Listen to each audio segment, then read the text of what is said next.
Phone पे आपने बात नहीं की होगी, तो पहला फोन किसको कर रहे हो?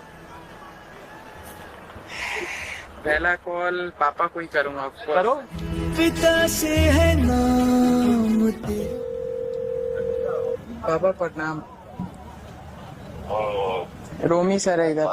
कैसा लग रहा है भैया? सपना लग रहा है, सपना देख रहे हैं। हाँ बिल्कुल, सब सब सपने सच होते हैं।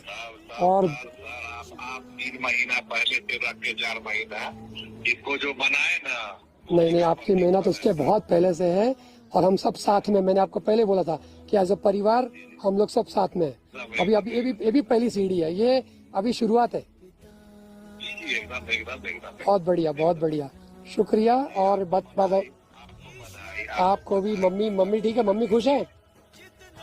फोन इतना आ रहा है नीचे। आप तो पूरा समस्तीपुर फोन कर रहा होगा। ठीक है पापा प्रणाम। रूम पे जाके करते हैं। खुश रहो।